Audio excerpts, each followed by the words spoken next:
the minutes. Are you all with me still?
Gov got kicked out is why. I wonder where she went.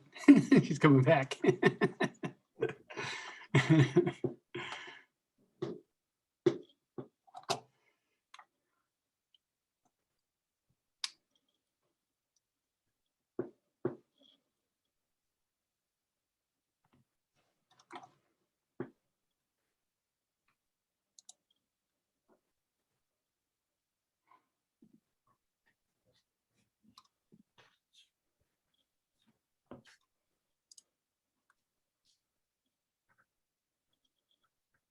Bev, are you able to get on?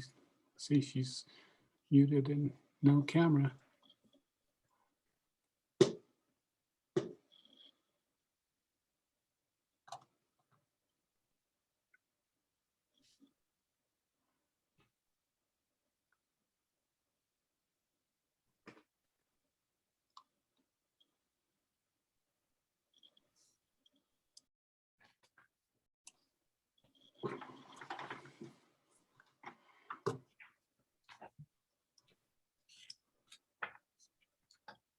There. Can you hear me now? Yeah, now I see. Yeah, yep, you're on. Okay. I forgot when it came back on. So Blake, have the agenda in front of you in case I get cut off again, okay? So you can keep going. Okay. Okay, is there anyone that can, if you've looked at the minutes, are there any additions or changes that we need to do? I just noticed that I was listed as the person who motioned to adjourn and I wasn't at the last meeting, so. That's tough to do. Well, we knew what you meant, Alice. Okay, we'll make that adjustment, okay? So anything else? So anything else that anyone noticed? Okay, is there a motion to approve the minutes? And we'll make that correction that Alice didn't do that. Can you hear me now? Can I get someone to move to approve the minutes with that change? I can move to approve them, though I wasn't there for the meeting, so I don't know if I should. Since you weren't there. Okay, can we have a vote then? I'm not even going to take a second. Is there a vote to approve the minutes? Thumbs up if you are okay with that. Enough. Okay, that's good enough. Okay, so Mayor, let's see, I think we're starting with Sonia. Yeah, Sonia. So Sonia, you want to go to screen share and you can get us up to date on some things here.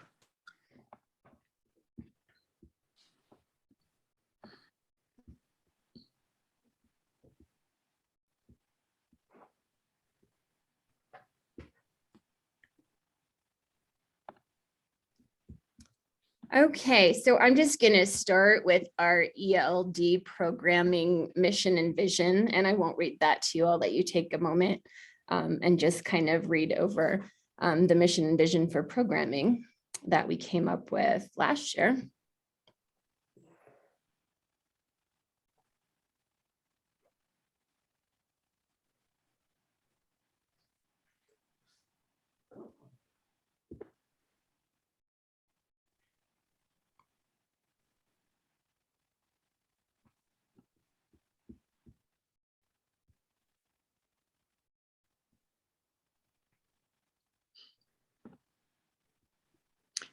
Did both of these come back last year, your mission and vision? Yeah, we finalized last year.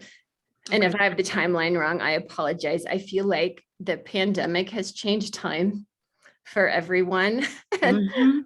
It was last year or the spring of the previous year that we finalized. So we didn't have a written district plan K-12 for ELD. We had programming in our building. So we worked with CDE and a committee to put together a district plan. And that has made a big difference with us in working on our programming and vertical alignment Mhm. and all that good stuff, Mhm. and gives us a driving focus as well. So we also came up with what our core beliefs were for our ELD programming, and we really wanted it to be asset-based. So really look at the assets of our emerging bilingual learners and seeing it as an asset for learning as opposed to a deficit of language. And I don't want to read all these to you either, so I'll give you a minute to look at those core beliefs. And this was a project we worked on with not only just the ELD staff, but all of our staff members.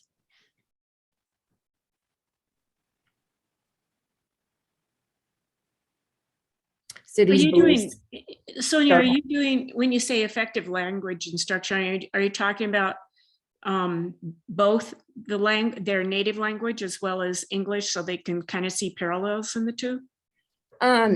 definitely we look at the parallels. There's not Spanish instruction there's going on right now for our as far as like pull out classes. Is that what you mean? We have students in, like, our newcomers are in a pull out English language class.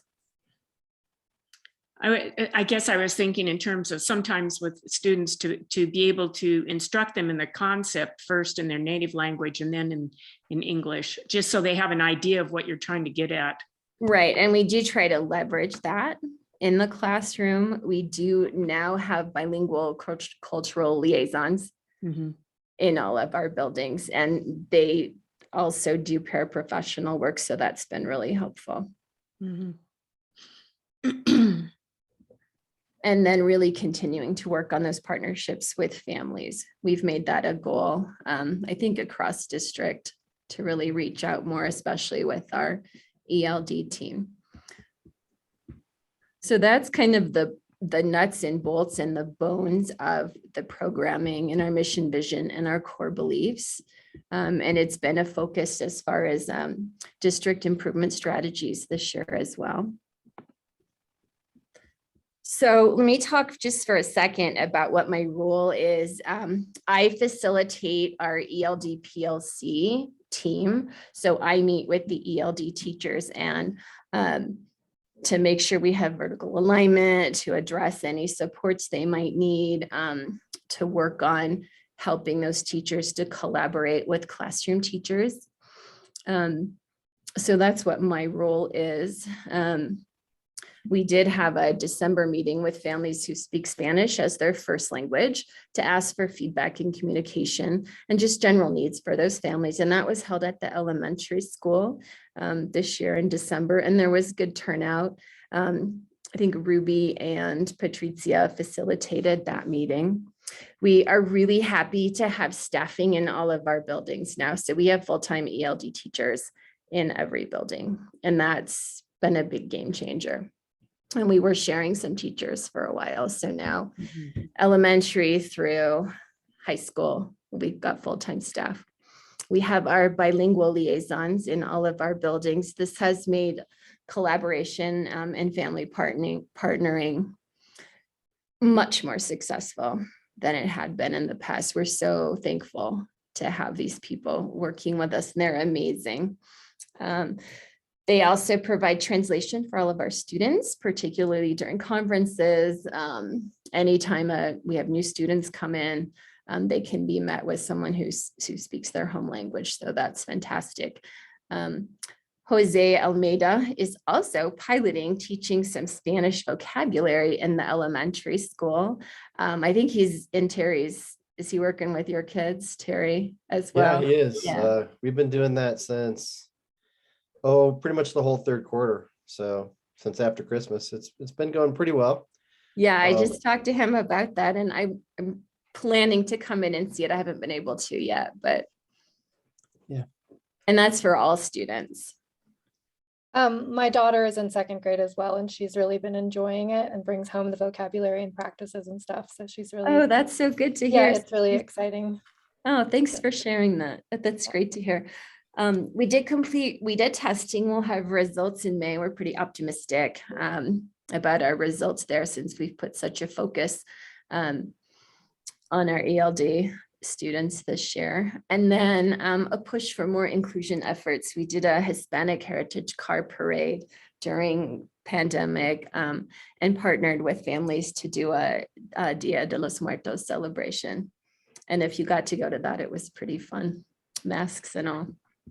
What types of things are you doing with the students that are not English speakers, but not Spanish speakers either? I know we've got some other students that speak other languages.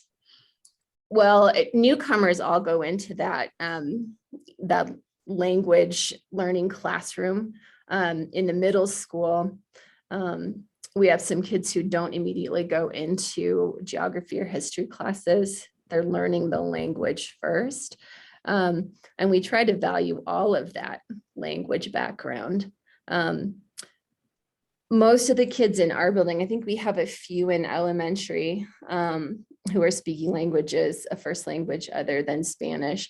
And the strategies really for all language learners are similar. I mean, you can use the same strategies to teach a language to anybody, no matter what their first language is. So for us to learn Ukrainian, or for us to learn Spanish, or for us to learn French, those same practices and strategies really work for everybody. So helping teachers with those strategies has been great. And then our language teachers, of course, have curriculums to teach English to those students. So those other students have access to translators, and there are inclusion efforts and things like that. We don't have translators for Russian per se in our buildings. Our cultural bilingual liaisons are Spanish speakers. So we do our best with other tools that we have to help those students as well. What languages are spoken in the schools? It's mainly Spanish, and there is some Russian. And we have a few students from Nepal. I was going to say, what about the Nepalese? Yeah, and they came in with a grasp of English, but we don't have staff that speak those languages. So reaching out to community is going to be important as we move through all of this, and we get kids from other places as well. You might be able to get parents or somebody to come in and. Yeah, I think things will loosen up, because now, you know, without all these restrictions in place and the pandemic seeming to lighten up a little bit, we'll be able to have more people in our buildings, which will be fantastic. Because one of the things we really want to work on as one of our goals is to keep partnering with families and keep reaching out to community and use those resources and leverage whatever we can. Are we using tools that are like electronic translating tools? There's a lot of technology. Kids can actually take their tablet and hold it up over text, and it'll translate. And that's been great for everybody. And And then we're using lots of different strategies in the classroom. It's amazing what you can do with your hands and just moving around. There's a strategy called TPR, total physical response, where you're acting things out.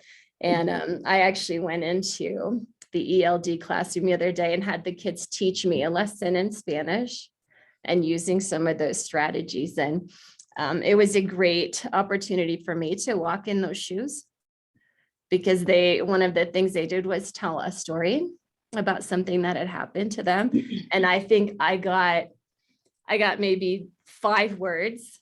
And when I told them what I thought had happened, they just all were laughing at me. So it's great to sit in those shoes and understand what it's like for kids to sit in classrooms sometimes, and how fast we talk, and then the different things that we can do to really help alleviate that anxiety, because it is stressful. And he was acting it out for me and showing me all the things, and I was totally wrong. I got 2 things right. So I need to. Do you speak another language? I speak a little bit of French, enough to talk to a 2nd grader, and enough German to talk to a 1st grader. So I'm working on Spanish. So I'm going to just highlight a few things from each building. I met with the ELD team on Friday, and just lots of celebration with what's happening. We have a lot of new teachers. So both our elementary teachers are new to district this year, but having so much celebration and growth with their students. So we are piloting a curriculum called EL Achieve in the elementary school, and they are both happy with it so far. So we'll see what happens with it next year. Has a lot of structured student talk, so kids can really practice that oral language. Getting kids out of that silent period when they first get here can be quite a stretch. We have, and that's normal for newcomers to come and not speak for a little while. So we're giving kids sentence frames and sentence stems to get them started and get them started talking, and give them those scaffolds that they need. And then that applies directly into writing. Another big part of the ELD teachers at elementary is to support teachers in their tier 1 instruction, both with the students and the scaffolds and supports that are in the classroom. Lots of vocabulary support. We've got lots of word walls and vocabulary teaching going on in the elementary school. Also supporting teachers in using visuals and sentence frames, which I just talked about. And a goal is to collaborate more with classroom teachers and finding the time to do that. So that's something the team is working on. And a lot of celebration at elementary. There is a lot of growth. The collaboration and co-teaching that is happening has been really productive. They're really seeing growth mindset in kids. They're not giving up, they're persevering. Global outcomes all over the place with this particular group of kids. And Ariana Garcia, who's our 3-5 ELD teacher's quote was, "They are blooming," which is great, a great quote for spring. I'm going to move on to, if I can get my screen to work.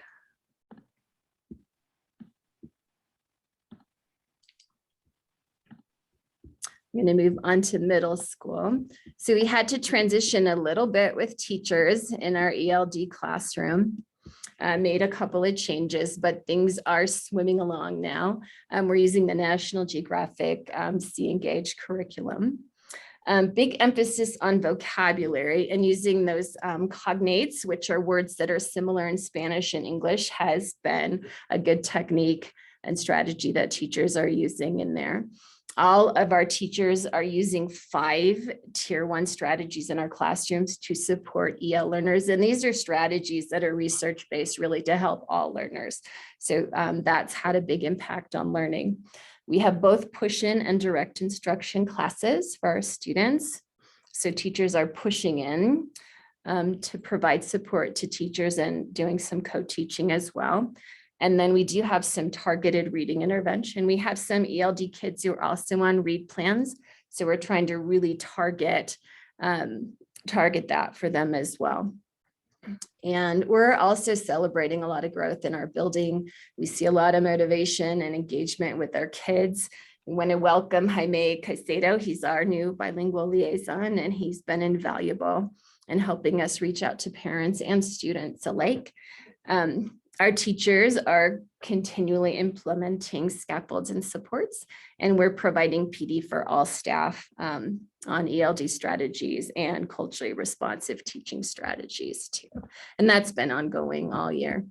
So we have individual personalized PD for those that want it, and then there's collective professional development offered throughout the year as well. And at high school, also piloting a curriculum called English 3D, and it has a focus on reading and writing across the curriculum, and also touches on college and career readiness. And Lori Brown is our new ELD teacher at the high school, and she's having a lot of success with that. There is an academic reading and writing class at the high school now for kids who've exited the program. We're finding that some students still needed some support in those areas. So they're providing a class to help those kids in those areas, and that's been successful. There's also, Ms. Brown is really encouraging her students to get back into the Spanish for Native Speakers class. She's had some success there. And there is an exam called the Clep Exam. And it's kind of similar to an AP exam when you take it and pass it, but it's in a foreign language. When you pass it, you can get front range college credit hours. So Ms. Brown is working with kids on that too. And then there were so many celebrations at high school. They really had to cut some of them down, but one thing the team has been thinking about and working on as a goal is looking at participation in extracurriculars and sports for our students. And Ms. Brown was really happy to report that 27 of our ELD kids who have never been in sports are now participating. And we were looking at choir as well at the high school, and why we weren't seeing more diversity in choir. And there are, I don't have the numbers on that, but there are a lot more of our students from diverse backgrounds now in choir, and we're able to go sing the national anthem at the Nuggets game. And Ms. Brown was able to provide some transportation for parents to go and see that too. And she wanted me to thank the district and community for helping provide resources for those kids. Some of the reasons they weren't participating, they just did not have the gear that they needed for soccer. Didn't have workout clothes, didn't have shoes, had to buy a tux to be in choir or the dress to be in choir. So she wanted to shout out to the district and the community for helping provide resources so that these kids could get involved. They did take a field trip to see how to get your driver's license or your Colorado ID. And so a lot of kids now have an ID. And she also said she was really thrilled that kids were taking a lot of risks in class that they might not have taken before. And that's risks in a good way. And seeing a lot of that productive struggle and our global outcomes evident in her classes. Kids are working hard and not giving up. And I think that is my last slide. And that's it. Questions, comments? It's been neat to see the engagement of the kids. I know at the Estes Park Education Foundation, it's been neat to hear the stories and see kids feeling comfortable enough to do it. It's really exciting to go into classes and see what's happening. There's so much growth, not just with our kids, but I think district-wide, we're growing right with them and learning right with them. And it's nice to be part of that community of learning. It would be great if in the future, everyone here was bilingual and we could all speak Spanish and English fluently. Also a goal. Yes. Yeah, it would be. It would be probably a better world if we all had a couple more languages under our belts. Mm-hmm. I've always wondered if the Spanish speaking children in the classrooms could participate in learning, with that teaching Spanish to the other kids, it just seems like such a good opportunity, for there to be dialogue Yeah. between, Yeah, and I think with Jose's pilot, we start with that small step and we can move more into, students owning their own learning and participating in that learning a lot more too. That's what we want. Mhm. Well, even just with math, if the kids can say an equation, like, 3 + 5 = 8, and say it in Spanish as well as English, those Yeah. are just little steps along the way. Yeah. Yeah. And when your kids are coming home and talking about it, I think that's a sign that, wow, this is something that is working and they're excited about it, and it's all about learning. Mhm. Well, and I you also- think differently when you have a different language, you think differently, and it helps you to see the world a little differently because of that, which is a good thing that really supports our GOs. Yes. A lot of research on that, just learning the second language or already having one language under your belt, and how much better you're able to learn other things as well. Math, reading, everything. It just gives you a huge advantage. So that's why we want our whole program to focus on the assets of that. It would be neat if in the future, kids in the elementary school, especially since it's easier to learn a language then, could learn in both English and Spanish, could learn lessons that way. It would Yeah. it'd be much easier for both to learn a different language at that point. And they could be giving, just part of practice could be that they gave, review of concepts in the other language, and kids had to respond in that. So it was in both languages. So that bilingual approach for the future. We're Yes. getting there. We're getting there. We have a long list of what we would love to see. It's kind of that Yes. pie in the sky list, but I think all possible. Yeah. Yeah. Any other comments or questions for Sonia? Okay. All right. Thank you, ma'am. Appreciate that. Okay, Laszlo and Courtney, talking a little bit about SEL and the whole mental health and services that are provided with that. Do you want to screen Sure. share, one of you?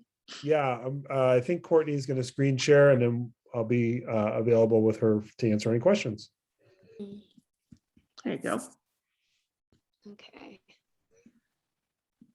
All right. I'll give a heads up too. I'm at my parents' house, and my niece, she's 4 months old, and so she'll sometimes scream or make some loud noises. So if you hear that in the background, that's what that is. Yeah, we'll go ahead and start. So we'll go through what we're doing. I kind of broke it down to each school to show you guys what we're doing, and both at all 3 tiers, so tier 1, tier 2, and tier 3. And then just quickly, I wanted to review our district SEL PLC. So we've got Laszlo. We actually added our school nurse this year. Laszlo and our team kind of wanted to be more holistic in our approach, and we recognize that having our nurse on there obviously was an important addition. So we're really excited to have her this year. Myself, the social worker, we have our school psychologist, Teresa McMorton, and then all 4 of our school counselors are on our SEL PLC team, just to give you guys an overview. So at a district-wide level for SEL, we take into consideration, obviously, the global outcomes, and then we also keep in mind the CASEL standards, which are like the nationwide standards for SEL. I don't have those listed on here, but if you're curious, I can send you a list. At a tier 1 level, we obviously are doing our SEL PLC. And this year we've actually done, all of our staff have been trained in trauma-informed practices for the classroom, which we're really excited about because trauma-informed practices really are holistic. Of course, it's to keep trauma in mind for some of our students who've experienced that, but a lot of those practices and strategies really benefit all children, regardless of if they've had a history of trauma or not. And this year, we're also excited to say that we rolled out this question, persuade, and refer, which is QPR. And that is a suicide prevention training that's recognized as like the national suicide prevention trainings for best practices. And the only classes that we haven't, or the only staff that we haven't trained yet is our pre-K through second grade teachers. And we are doing that on April 14th, I believe. So we're really excited about that. And then of course, restorative practices. So those are our things that we're really doing right now at a tier 1 level. We're hoping to expand that in the coming years, but this is what we've done this year so far. And then at a tier 2 and tier 3 level for our district-wide team, we have myself, and I do both individual and group therapy with students, as well as in general mental health support for all students. So that could be, check-ins with students. That could also be helping with crisis situations that occur, for example, suicide assessments and safety planning. And then paired on with that is community resource connection. So actually, Sonia kind of mentioned those students at the high school this year who are Latina, who are joining sports.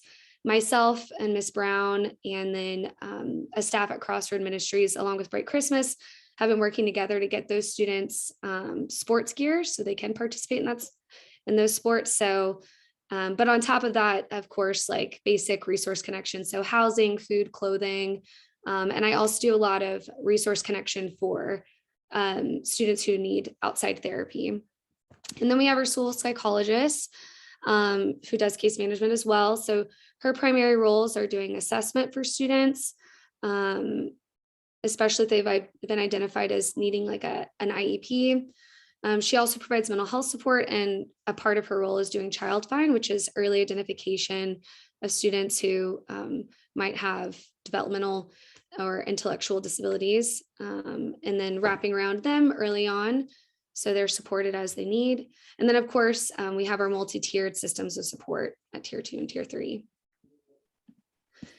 So yeah, so at the elementary school, we have our wonderful new school counselor, Ashley Silva, who's doing SEL classes, and she's teaching that pre-K through 5. I do not know her exact schedule, but it is very busy, and she filters in there every week, I know. And then also we have received a grant through the Estes Park Education Foundation to implement a regulation room. And that will be, we actually just found the classroom that we're gonna put our items in. And that's meant to be a space for students to both co-regulate with the staff, like a mental health support staff, but then also the hope is to allow them to learn how to self-regulate using tools that we have in that space. So we're really excited about that. And then at tier 2, Ashley is also doing groups. So I believe she's going to start doing a divorce group, a group about anxiety and stress management, and then perfectionism. So that's just an example of what she does with the groups. And this year we also, and then of course she does her one-on-one student meetings. So she'll check in with students as needed. And then we have our bilingual bounce back therapy group. So this is new this year. We're really excited. Patricia and I, we know that like a lot of our Latino students who are young do not have any opportunities for mental health support in our community. And so we decided to try and launch this group this year with 3 first grade students and 3 kindergarten students. And we're on our 6th session. And if you look over to your left, actually that little pictures of one of our students from the group, where we were trying to identify different feelings we have in our body and where we feel them, and then coming up with ideas of how to help ourselves get back to a place of regulation if we're feeling like a little sad or mad. And then we also have our Bobcat buddies, where we have upperclassmen come and spend time with our students. And then of course we have behavior support. So this year we actually hired full-time staff to help support our students with behavioral management. So she conducts these things called functional behavioral analysis, and then creates plans based off of what she finds to help support our students in the classroom, and help support their behaviors both in the classroom, outside of the classroom, and even at home. And then of course, we have 504 management and then case management. And then again, at tier 3, we have one-on-one student meetings. So myself, Teresa, and Ashley all meet with students one-on-one. And then again, the behavior support and then IEP support. Laszlo, do you have anything to add? Talking a lot here. No, the only piece I will add is that Courtney mentioned we have contracted with a behavioral. Her name is Kim Bissett. She works in mostly our elementary school, or has. She's a board certified behavioral analyst that you might hear the terminology BCBA. And that person does a lot to support students who are on the autism spectrum. This year, with leveraging some of our ESSER funds, we were able to offer her full-time employment, which was really good for us because, like I said prior, we were contracting with her. So we're able to have her as an employee now to continue to doing the things she was doing prior for some of our students on IEPs, as well as helping us with what we saw a very large bubble of pretty significant behavior in our primary. And we do think some of it was a result of COVID-19 and students, young people not having regular access to preschool and being in different types of situations over the last 2 years, coupled with the mental health issues, obviously, that we know happened during COVID-19. So those kind of two conditions, not having access to a preschool program in person, and then coupled with some of the stresses, we just saw a large bubble. Now that might be a thing that we're going to see forever, but I can tell you we're seeing numbers in our primary, preschool, kindergarten, up into first and second even, which we haven't seen before. So part of what Kim's role is to also help guide some of the work we're doing there to get programming in place for those students. Laszlo, in previous years, you mentioned with kids that were on the ASD spectrum, that some of them, there were those, depending on where they are on the spectrum, some were able, we were able to service here, but there is also some kids that, you contracted with other districts, if I remember correctly, that had situations better for some of those kids. And you also said that remote learning academy was working well with some of those kids. Am I remembering that correctly? Yeah, we're seeing remote learning academy work a little bit more with older students that have anxiety, who may have in the past not come to school because of anxiety and those types of things. And we're not all students that fit in that, but we're seeing the RLA be able to start to fill in some of those gaps. We do have one student currently that's placed out of district who we transport to Westminster every day for services because of the nature of their disability. Although we are talking about transitioning that student back to the schools, which is really good. That's kind of new. What we are seeing though is a lack of those programs. So that happened. That student was placed there prior to COVID. What happened during COVID and now after is those facilities have many of them have closed. And another significant amount of them are not able to support students because they're not able to staff their facilities. So unlike school, a facility can say, we can't take any more kids because we don't have staff.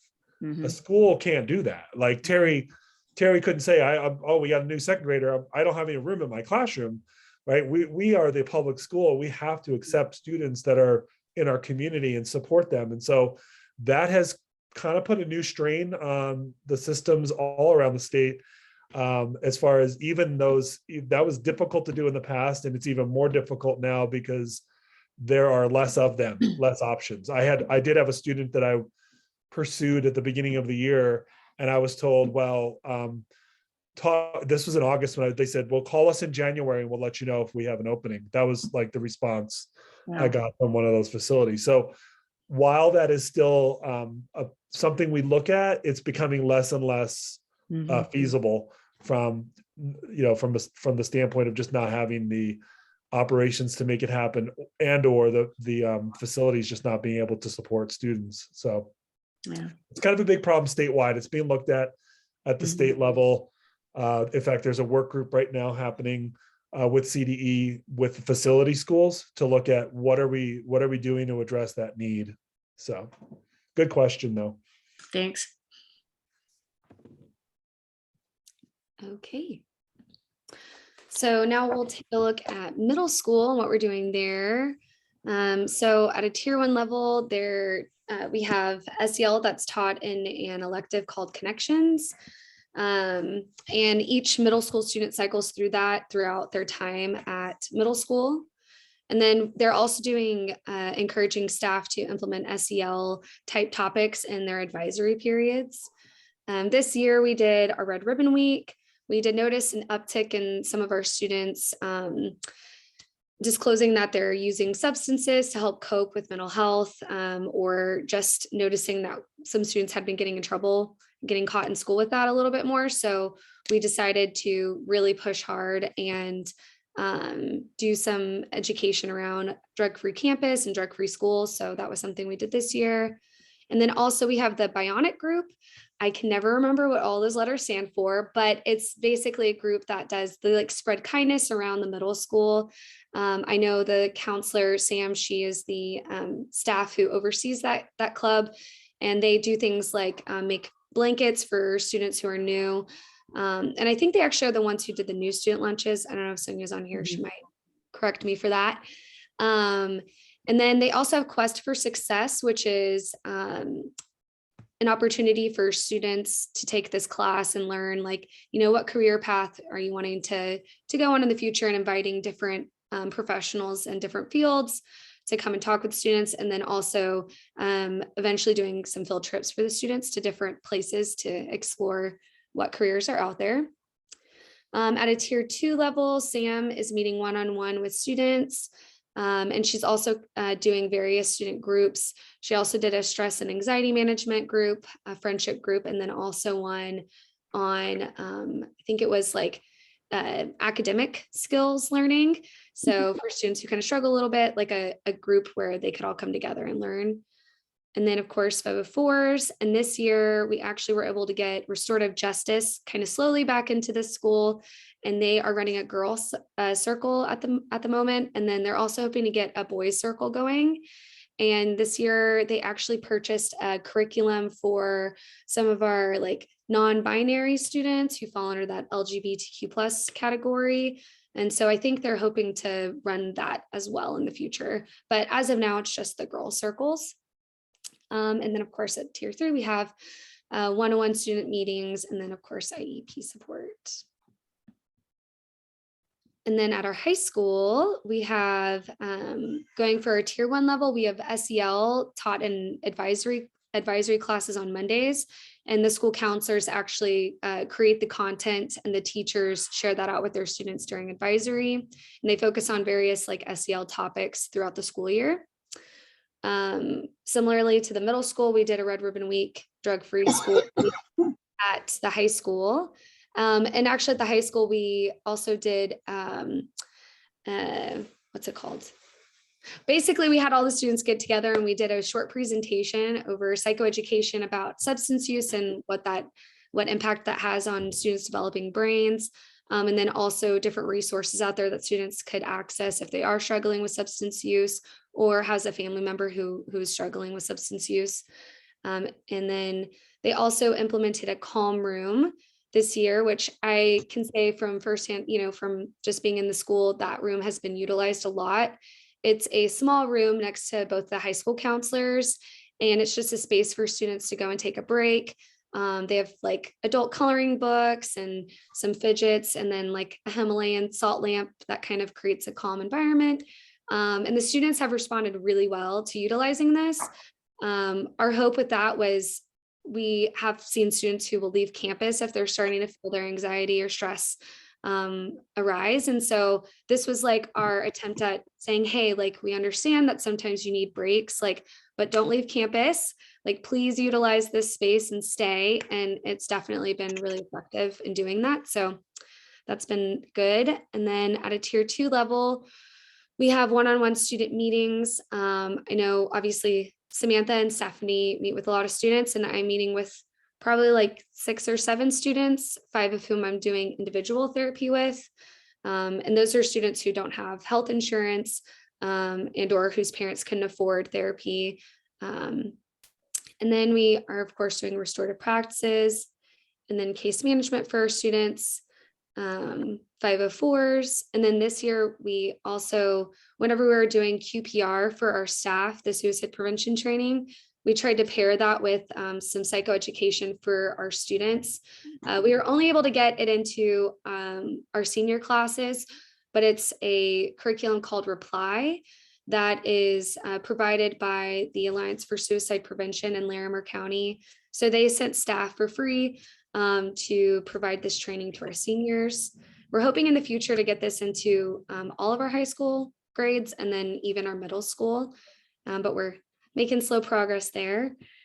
And then at tier 3, we have, again, one-on-one student meetings. So these would be more intensive meetings for students who need more support.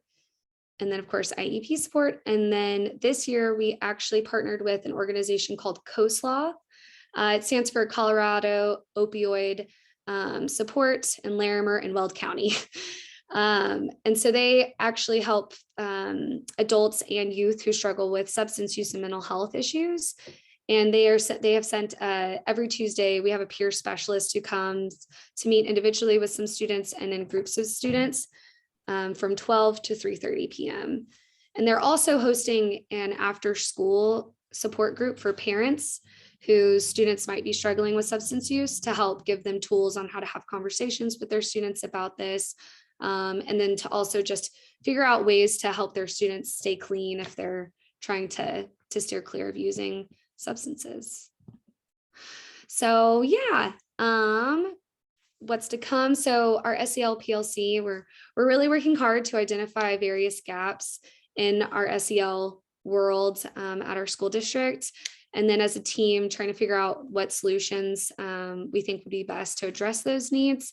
Right now, I think we have a really amazing group of people for our mental health supports at our district. And I'm really excited because we've been working with Laszlo to kind of come up with a plan moving forward for the next 3 to 5 years. And yeah, we've got some exciting stuff in our coming up. So yeah. Any questions? So Courtney or Laszlo, one of you guys, what's the incidence of substance abuse in our district with students? Yeah, I don't know that we have any concrete like data, like as far as numbers go. Yeah, I think it's hard data to have. I mean, we could look at what we could get numbers on kids that were disciplined for it. Mm-hmm. But that doesn't tell the whole story. Obviously, that just tells the kids that got caught or were bringing it to school or trying to do something at school with it. So where we get some data from that is in like the Healthy Kids Survey. There's some questions in that and that's being done again right now. So we'll have a new fresh set of that data where they will talk about the kid, the students disclose, whether that, where those issues are for them, and then we'll get some data from that. But really, it's kind of one of those things that's hard to measure because if the things we're doing are working, we would expect that less students would be doing it, and so we wouldn't really be able to measure. we can't measure what they're not doing, so it's a tricky one. It's a good question. I think the best data we have is Healthy Kids Survey on that. And Sheldon, is there anything I'm missing on that question? I think we do that every other year, and it's pretty good information. We should get that results probably in May or June. We took it in December. So then it compares us with other schools in the state and so on, and they do a really good job. It's a national normed sort of thing, so it's it it understands how kids think and has some trick questions in there and so on. So it's a pretty good survey.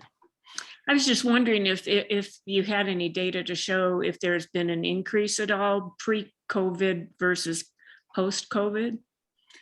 Well, I think the Healthy Youth Survey will give that because, we took it a few years ago, so it will be interesting on that. Yeah. Yeah, well, that'll be a data point we'll look at. We wouldn't really have data here that would suggest that as far as kids getting into more trouble and so on, I would say.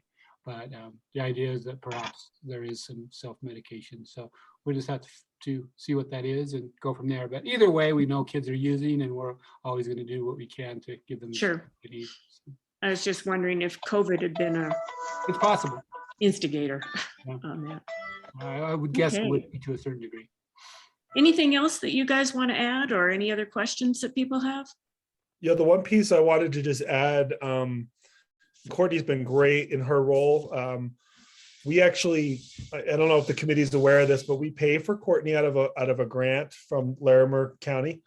So we've been, now this is our third or fourth year, we've applied for funding through the Larimer County Behavioral Health Grant, and we utilize those funds to provide for Courtney's salary. So we're able to leverage her skills and abilities to help us grow our SEL program, which is something we've been really, really wanting to focus on the last few years. So she's been really essential. I'm glad she was able to share some of the work in getting and helping us move forward with that.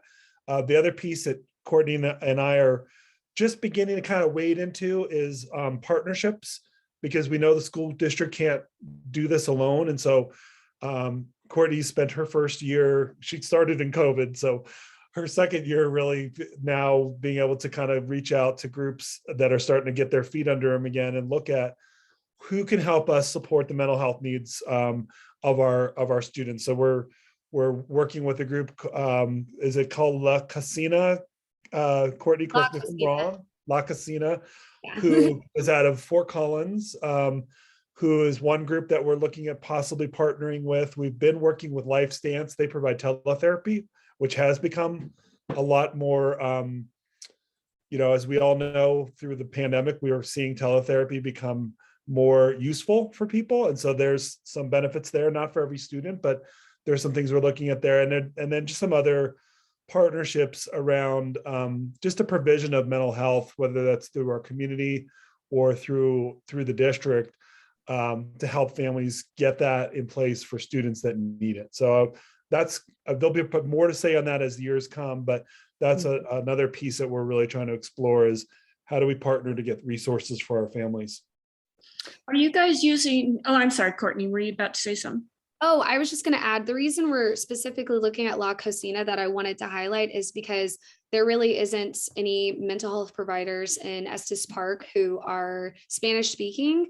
And so La Cocina is an exclusively like Spanish and English bilingual therapy program. And so we're really excited to get that going, because they do groups and individual therapy. And so eventually, like right now, it would be more teletherapy, but eventually they said if we do get a contract going with them, they will physically send people up here at least one day a week to meet with our students in person.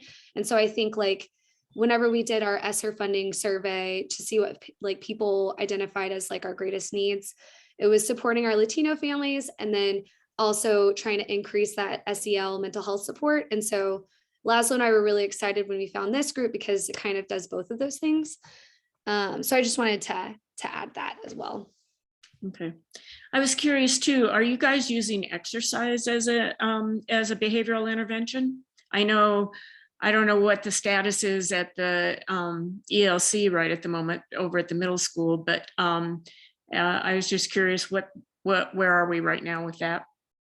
The ELC, oh, sorry. ELC Exercise Learning Center. Yeah, sorry. It's not open right now, but we're hoping. We have some kids who could really use it. We had success building that into the schedule, even for a few kids to just, and how about just exercise as an intervention for some of the other kids too?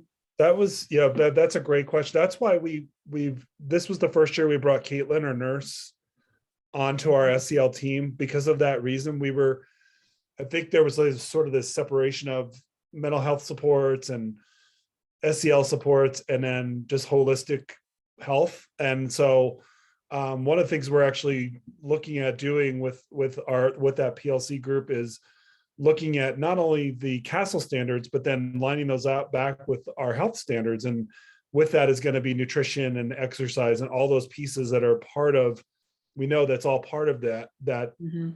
you know, that approach, that whole child approach. So we are definitely, that's definitely a big part of what we're looking at and trying to incorporate into our approach. Yeah. I know It, the elementary switched all their elective classes that they do like 10 or 15 minutes of beginning, even if they're in art or Mhm. band or anything, they put in Yeah. exercise now, just to relieve some of the anxiety and stuff and get kids moving. And Yeah, stuff. there's so many chemical things that happen when muscle cells get stressed that that can benefit, particularly with the behavior type thing. Definitely So a focus in the elementary, I know, this year. And then Yeah. the middle school's been doing that for a while. I know they took them down and did all kinds of stuff Mhm. in trying to get all kids, you know, some. I remember Dr. Heart rate Rady comes saying that if you're not seeing the behaviors that you would want, that, and this was John Rady Spark, and he said, then you need to increase the timing, the frequency, and or the intensity, and to get those chemicals, those neurotransmitters in there that can help regulate. So, Yeah. okay. Very good. Okay, any other questions or comments? Hey, Bev, I had a question. Okay. What does the communication plan for especially the students that are in the tier 2, tier 3 portion, what does that look like to the parents? Yeah, I can speak to this. For our elementary and middle school, especially, anytime we are providing those tier 2 or tier 3 supports, generally it's some form of communication. I think generally we just call parents and let them know, like, hey, these are the things that we think would be beneficial for your student, and here's why. And then we get parental consent or caregiver consent before we have the students engage in those services. And even at the high school, that's generally our protocol. There's only been like a handful of times whenever we have students who are like, just wanting to check in, just like a quick check-in with the school counselors, that we don't always get parental consent. But if they do start needing more regular support, like going into the tier 2, tier 3, then it's usually a quick phone call to the parents. And then if we're doing like more data-driven based stuff, like with our FBAs, or functional behavioral analysis and behavior plans, and if I'm engaging in therapy with the student, we require a parent permission slip to be signed. So yeah. And we're also including at all 3 buildings, but I think the elementary is probably the one that has the most succinct MTSS system going on right now, but each building has their own version of that. And we're utilizing the MTSS systems at each building to do this as well. So it's not just anybody chooses, hey, this student, it's coming through a team that's saying, yeah, there's these concerns have come forward and this is the best way to address it. So I know Courtney and Teresa sit on and actively and are involved with the MTSS teams at each building in some way to be able to, and working with the counselors, obviously, to be able to help address those needs. And that would also be an informed parents are informed when we're addressing needs through MTSS as well. And I also, sorry, I wanted to quickly add, we've been really trying to, anytime we're doing an intervention with a student at school, I know as far as I'm concerned and the counselors goes, we're communicating with parents because we really want it to be a partnership. And so what we're implementing in the schools, we really want to try and implement at home. So it's across, all environments. And so I really try to have a partnership with my parents and just keep them really informed about what we're doing and why we're doing it, and making them feel more part of the process. So. Okay, any other questions or comments from anybody? Well, thank you guys for all the work you're doing. So, and the plans that you've got ahead. So there's some good goals in there that that are coming together. So thank you. Okay, Maren, CTE. What's happening, everybody? Thanks for having me. I'm going to share my screen.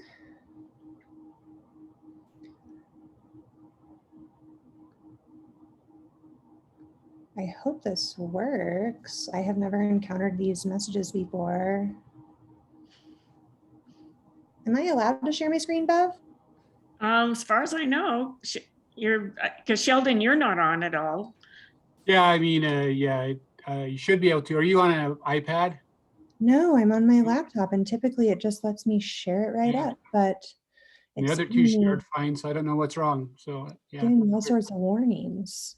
You could always send it to one of us and then we could put it up if you need. Yeah, maybe I'll do that just in the interest of time.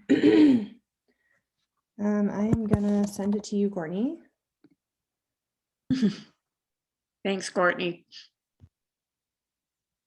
Yes, all these little technical things that happen. There we go. Oh, cool. Thank you. That was quick and easy. Well, there we go. Anyhow, this is a background. The background photo is of our new CTE building when it was under construction. So just hearkening back to that really exciting time. You can go to the next slide, Courtney. I just am going to introduce our Cte Plc. This year we have teased it out from our electives staff, and we really have a dedicated Cte Plc that meets monthly, which has been incredible, I think, for some identifying some challenges and sort of troubleshooting things that come up for our instructors and working out the kinks with the new facility across the road. So in our monthly meetings, we have Carrie Martin, who's our family consumer science teacher, Dwayne Lloyd, he's our agriculture instructor, Cinda Bash, Pam Fry, and Caitlin, our Caitlin Nave, our school nurse, are our going to be the instructors in our new health sciences program, which I'll talk about in more detail a little down the road. We also include Alex Harris, who's a biology teacher, but he works quite a bit in the new CTE building. With his sustainability class, he runs a recycling program over there and uses that facility. So we include him, as well as Sarah Schmidt, who's our construction geometry instructor, just both because those two staff members just use the facility quite a bit. And then of course, Mary and our counselors attend off times too, but I'm the Cte Plc lead. So I'm facilitating these meetings once a month. Next, thank you. Just to go over what programs we have our family consumer science program. And I'll say that at larger schools, it's worth noting that most CTE programs have multiple instructors in each program. Mm-hmm. That is different for us. So in our programs, we are small enough so that what we do is we have one instructor in every program for the most part. And so those instructors are leading their programs. Carrie Martin is the lead and only instructor for family consumer science. Same with Dwayne Lloyd in agriculture. Excepting our new health sciences program, which we are rolling out this year. We have those 3 instructors that I mentioned in the PLC on the previous page: Cinda Bash, Pam Fry, and Caitlin Nave. Does anyone have any questions about those programs? I'm going to talk a little bit more about them, but just as an introductory moment. Okay, cool. We have been in varying stages of program approval and instructor credential or endorsements over the last couple of years. And it is my experience that we're kind of wrapping all of that up this year, which is really exciting. If you all have been with this group for a while, you may remember that we had quite a bit of turnover in the family consumer science role. And we went long enough without a credentialed staff member in that role so that the state Colorado Community College Systems put our program approval for family consumer science on hold. You have to have a credentialed instructor in that position, or you cannot be without one for a certain amount of time before they revoke your program approval status. So last year, toward the end of the year, Carrie Martin got her family consumer science credential. The initial credential is only good for 2 years, so she just came up on that needing renewal, which she completed. So she's been really on top of it. So she just renewed her family consumer science endorsement. Dwayne is totally up to date on his endorsement.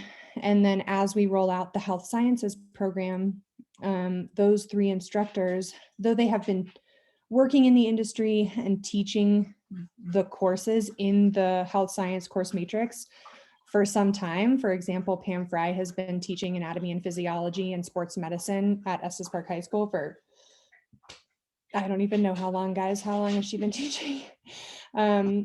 But she has gone through the CCCS to get and CDE to get her official health science CTE endorsement.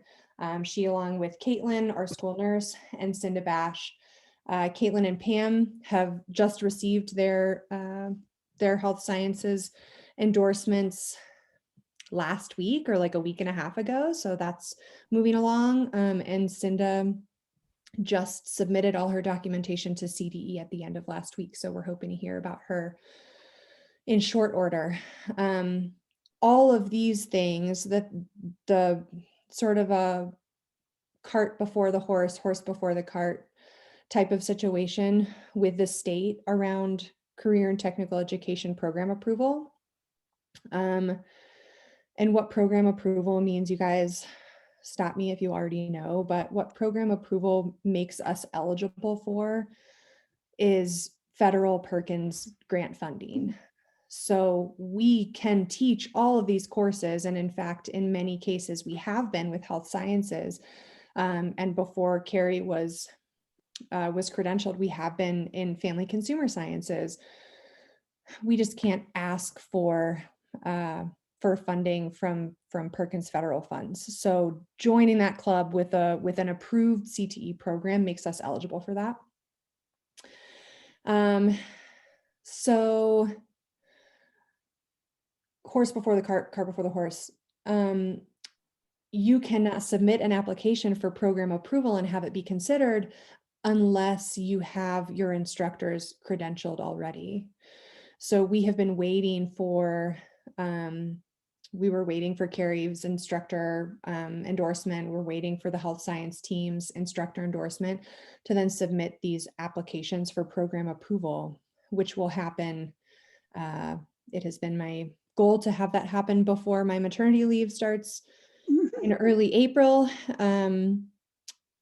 But I think we'll come in quite a bit before then.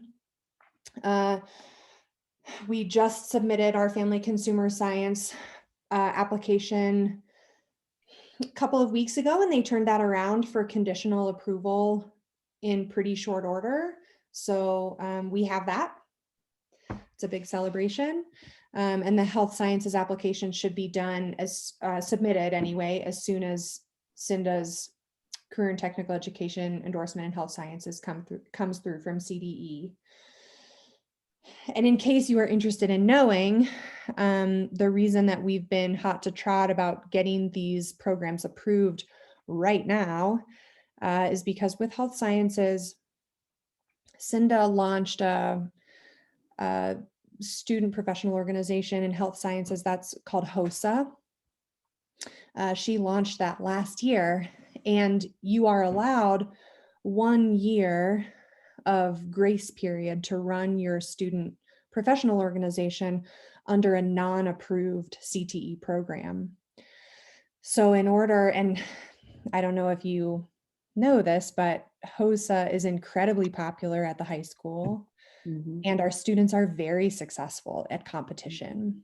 So they take it really seriously, and they are placing, they're qualifying for national competitions, things like this. It's amazing. So the big deal was that if we did not submit for program approval and get all our ducks in a row about this, our students would not be eligible to compete on a national level this year.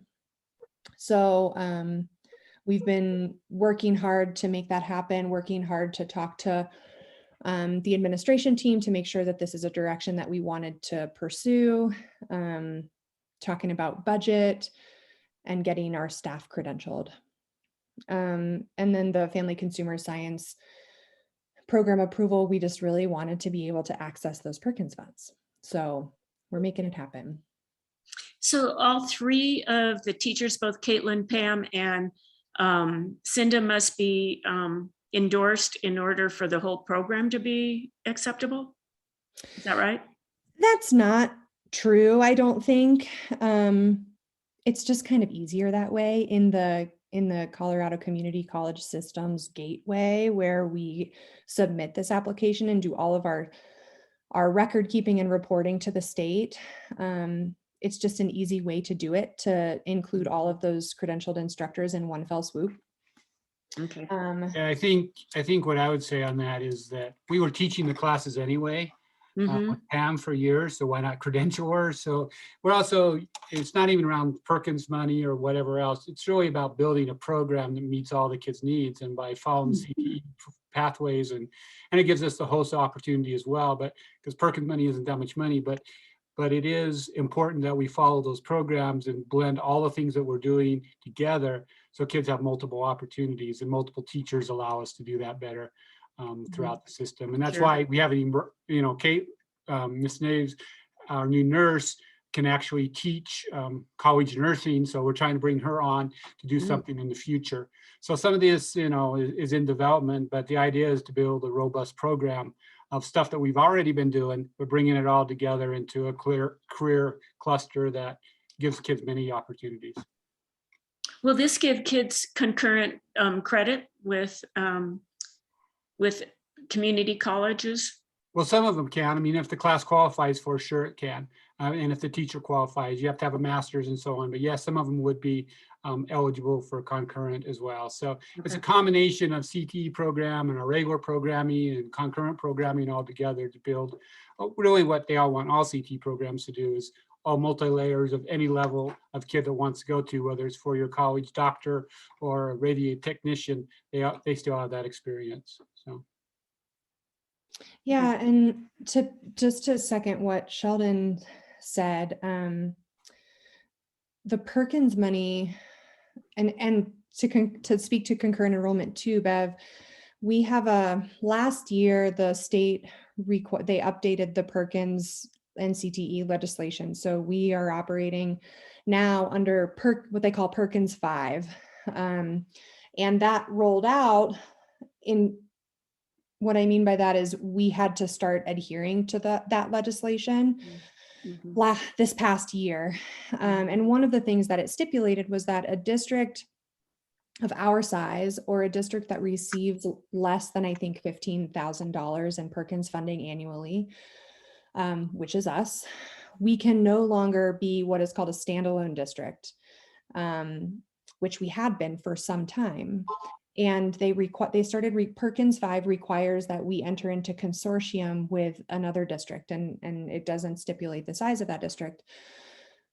And I approached Thompson and asked them if they would be open to creating a consortium with us, and they said yes. So we now are participants or members of the Big Thompson Valley Consortium, and that just consists of Estes Park and Thompson School District. Are you working with Ferguson down there then? I work mostly at the district level with their CTE director. His name is Steve Mose, and Okay. Yeah, so we work at the district level. Mhm. And the cool thing about that is that Thompson is huge, right? And they have hundreds of thousands of dollars of Perkins allotment every year. And so our dinky little $15,000, you're right, it doesn't do much. But now we can tap into quite a bit more funding, and Mhm. you know, we may not have our projects funded every year because they have more schools than we do. But when we do ask for funding, for example, next year, we've been in communication with them and planning talks with them about requesting some pretty significant funding to get our health sciences program off the ground and buy some dummies and phlebotomy arms and defibrillator practice kits and geriatric simulators. I mean, Mhm. it's quite expensive. And so it actually, I think, will benefit us in the long term to continue participating in the approval process with CCCS, Mhm. because the Perkins Fund has sort of expanded significantly with our creation of the Big Thompson Consortium, Big Thompson Valley Consortium. So working with Big Thompson, though, that if we get more money, that doesn't take away from what they're allowed, though, right? We just share the pool, basically. So we all propose our projects every year, Mhm. and together we decide what gets funded. Oh, okay. Yeah, so some years we may not get any money in the next year, but we save up, and for the next year we need a big money, so we get it. And Mhm. also, I mean, they'll allow kids into our kids into their programming. We would let kids into our programming, and so on. So it's an exciting engagement opportunity for us, and it's the way really the federal government wants us to work in our CTE programs because they're so expensive. And so it's going to be a great opportunity for our kids in the future. Yeah, Well, and if I that's remember correctly, oh, another I'm thing. sorry. Go ahead, Courtney, or not Courtney, Maren. Well, that's another thing that I have this down later in the presentation, but I wanted to touch on it now since you have both brought it up, that one of our goals, because we offer some different things than Thompson does in their Right. CTE program, and they offer some things that we don't in our CTE program. And so one of our goals is to have an exchange. So we signed some MOUs with them at the end of last summer that they will guarantee us 2 slots in every one of their CTE pathways. They actually built a new CTE campus the same time that we were building ours. And so we, just speaking to that college credit piece, Bev, we have several opportunities for our students. We're actually taking them down for a tour on March 9th, this coming Wednesday, of the Thompson Career Campus facility to try to do some student recruitment for that partnership, to get our kids down on their CTE campus, which is all sort of directly partnered with Front Range Community College. And so students get credentials like, I can't think of any specific ones right now, but I can send you the website and you can look into the certificates and credentials that they'll get at the end of every year that they complete at TCC. Are you going down to the new Ferguson site? Is that where the field trip is? I don't know. That's their CTE. That's their new CTE campus. Yeah, there's CTE programs at each of the high schools, but their new one is Ferguson's just expanded. It used to be the Van Buren Elementary School, and now it's Ferguson High School. It's much bigger than what they had before. So I'm assuming that's where you will probably go. Yeah, I only know it as the Thompson Career Campus, which is maybe it's I'm thinking that one. Okay. Yeah. Jason Germain is the one who's he's the principal there. So I'm guessing that's probably where you'll go.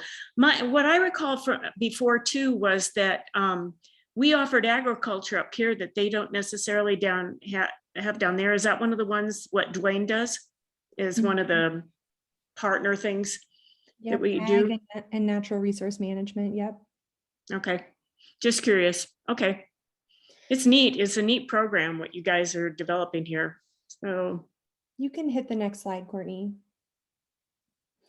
So I just wanted to touch really briefly on the new CTE building, talk about how we're utilizing it, hear any questions from you all about what the CTE building is like. I know I think everyone has been there by now, but we've been sort of having a chance now that all the students are back in person to work out the kinks of how we use the space and what it's being used for. So just really quickly, we have to refresh everyone, we have 3 main workspaces in the main building. We have an auto shop, a metal fabrication shop, and a wood shop.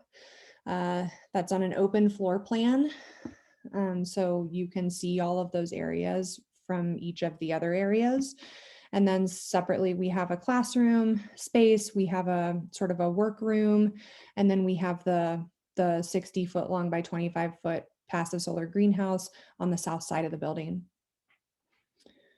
And in all of those spaces, we have our ag classes, our construction geometry classes, and then our sustainability and environmental club also work in those spaces. so with the shop areas, do we need to have someone who is endorsed in that?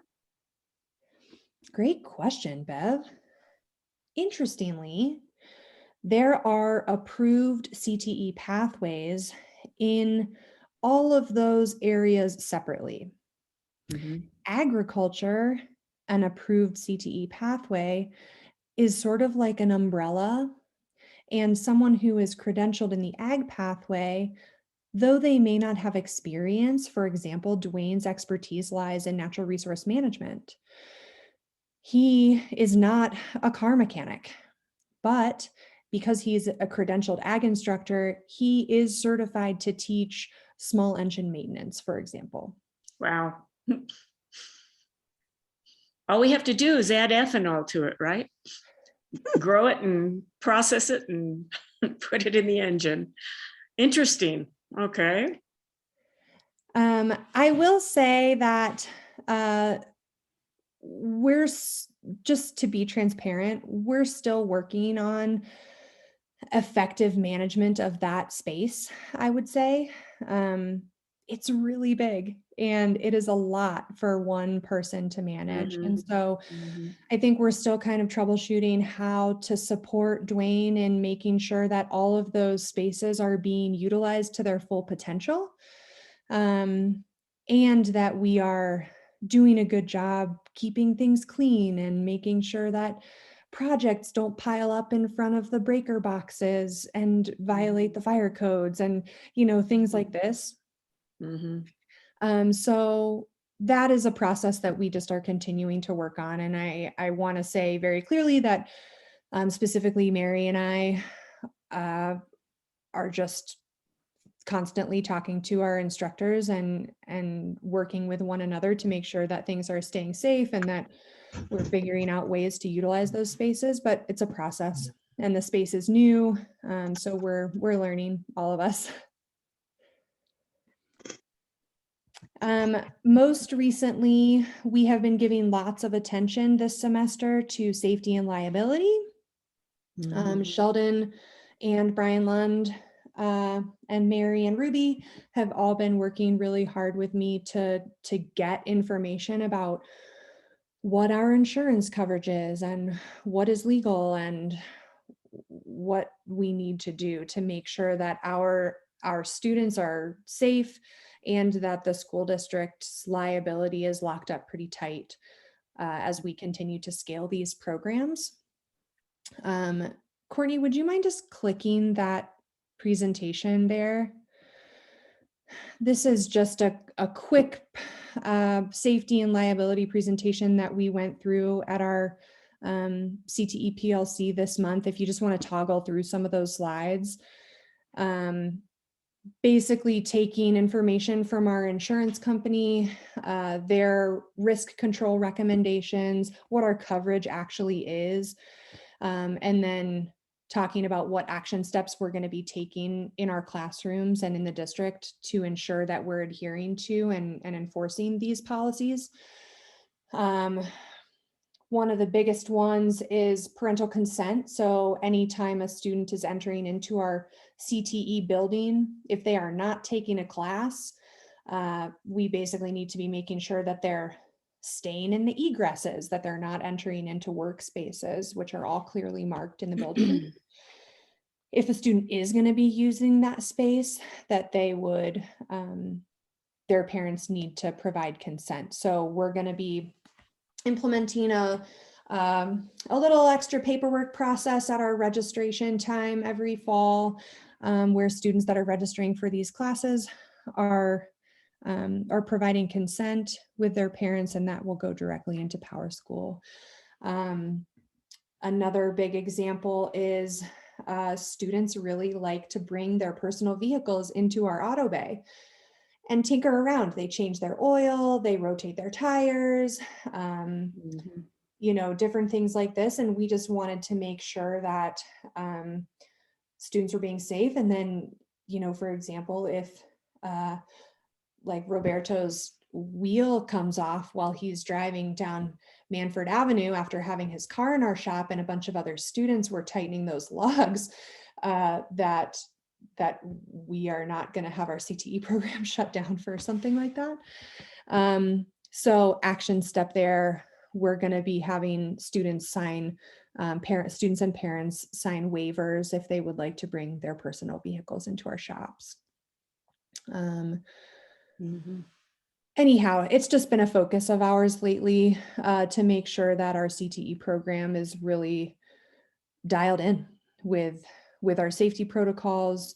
Students are using really dangerous tools in those spaces, or not dangerous tools, but tools that can cause damage and injury, and making sure that our students are doing all those things safely, and that our district and our programs are remaining safe in the process.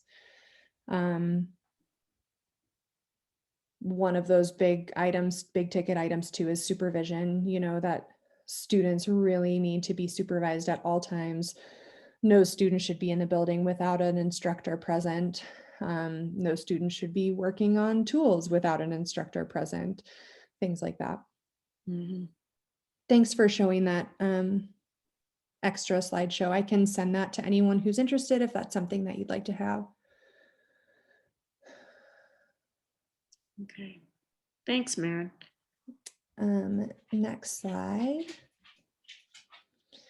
So just to share a little bit with you about how we're growing, we've talked about a lot of these things already, but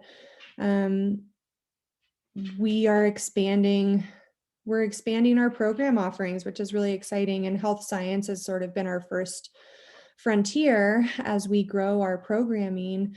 And we're just aligning that growth with what our students want, what student interest is. And we can clearly see that both in just our relationships with students and having conversations with them all of the time, but also pulling reports from Zello, our very incredible college and career future planning software that we use across the district. And we also are aligning that expansion and growth with labor market data and industry growth trends in the state. We are, in the past, we've had, with Chuck Scott, with Mary, with Sheldon, we have talked a lot about this approach that we have had where we offer a lot of different courses like agriculture. Our ag program is a great example. And we offered horticulture and animal science and ag mechanics and natural resource management. I mean, so many options for students, and none of those had sort of a second tier or a way that students could advance in those fields. And so we also found that for our one instructor who is leading that entire program, it really kind of spreads them thinly. So we have been working in the last year to sort of bring some things into sharper focus. within those programs. So, you know, our course matrix is going to look something like Intro to Agriculture, then they take Ag Mechanics, then they take Ag Mechanics 2, then they can take metal fabrication. You know, so we have opportunities for a student to advance, and our instructor can focus a little bit more on one field, which hopefully will feel more supportive for them and a little less stressful. We are building tailored professional development opportunities to support our instructors. Carrie Martin in Family Consumer Science is a great example. This year, John Anderson and Mary and I worked together to develop a teacher observation and walkthrough tool for Carrie to take down to Mountain View High School on an observation day for family consumer science programming. We were able to do this through our consortium partnership with Thompson. So all of that was paid for, reimbursed by Perkins funding. And then conversely, we're having a former Thompson Family Consumer Science instructor come up next week to observe Carrie using the same shadow tool. So pretty cool. We already talked about the TCC Campus Exchange Program and the Big Thompson Valley Consortium. And the last thing I'll say before I open it up to you all is that, you know, a lot of this programming is pretty new. And so we're working together to figure out what practical budgets look like for these programs. You know, construction geometry is a great example. We just teased them apart from the broader math budget this year. And proposed a number, and are checking in regularly at our PLC meetings to say, what do you need? How's this amount working for you? Oh, you're overdrawn. Okay, well, why is that? Looking ahead to rolling out our health sciences program, you know, what is that budget going to look like? These are really hands-on programs that are spendy. So we're just, I think, trying to find a good balance there of thinking well with our instructors about how to spend their funds and making sure that we have enough to accommodate their programming. So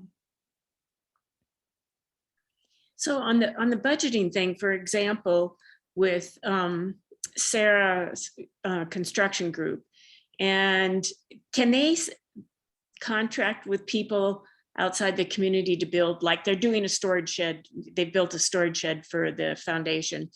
Can they make things like that and then sell them? Or are there restrictions on something like that as far as, you know, being able to cover the costs of that and give them more funding for materials, et cetera?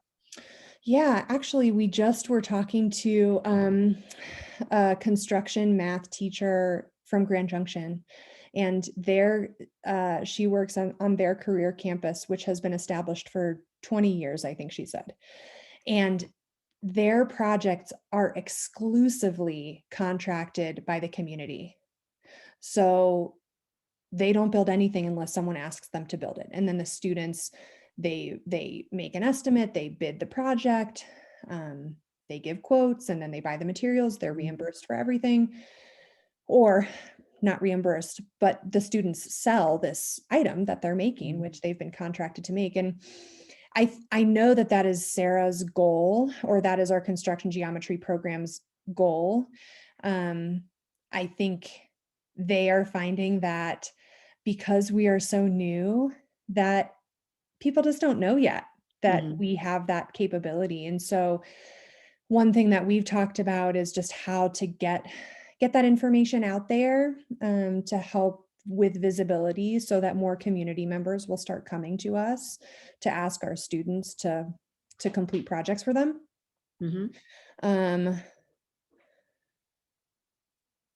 that answer? Well, I know that you know, the foundation is planning on a news release with photos of that to promote that. And I wanted to make sure that we could include that people can contract with that group to build. Is it just materials only, or is it materials and labor? I don't feel equipped to answer that question. That's one for Sarah, for sure. You can Okay, do it several different ways. they can do it both I've been ways. at 100 different ways, actually. It kind of depends on the project and what it's for, a nonprofit or individual or whatever that is. The idea is that right now we probably have to put some money in for seed money, and budget isn't really a problem with that. But what you want to do is sort of have a rotation and maybe not pay for everything, but parts of it or whatever. And also gives the kids some great skills, like say of estimating and gathering the money and all that kind of Right. stuff.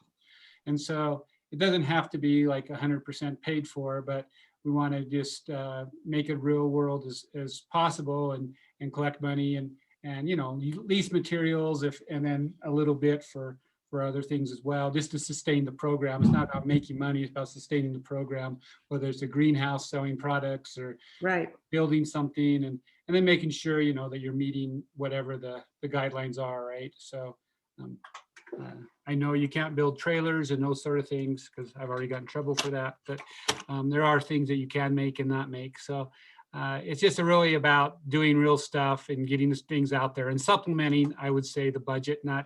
It's not only budget that we have, but it's a good way to supplement the budget and do more projects. Mhm.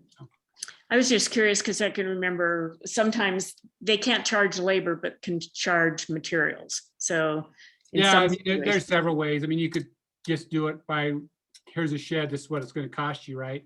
And we Mhm. can't pay the kids, but we can collect money for that. I mean, because we have to do a lot of. It other goes things. into the, Just yeah, it material, goes into that order fund. material, we got to store it, all that stuff. But yeah, basically it's for materials for the most part, which helps us out. Okay, cool. Neat program. Thank you, ma'am. Any other questions or comments for Maren? Okay, I think Thanks for we sharing, can- Courtney. yeah, it's an area that we definitely need. So there's a lot of need out in the community of people that are skilled in this area. So it's another avenue. Anything else that anyone wants to bring up? Or questions? Okay, well, thank you, presenters, all of you. Appreciate what Yes, you've thank you. done. Well done, everyone. I appreciate your time. Yeah, and is there a motion to adjourn? Are we going to stay here all night? I'll move to adjourn. Okay, I'm not even going to ask for a second. All those in favor say, give me a thumbs up. Okay, we're good. Okay, all right. Well, thank you all. I thank you, all of you, the presenters and people that, you know, other people on the committee. Thank you for listening, and all of you enjoy the evening and just know you're appreciated. So thank you. Bye-bye. Thank you, everyone. Bye, Bev. See you. Appreciate it.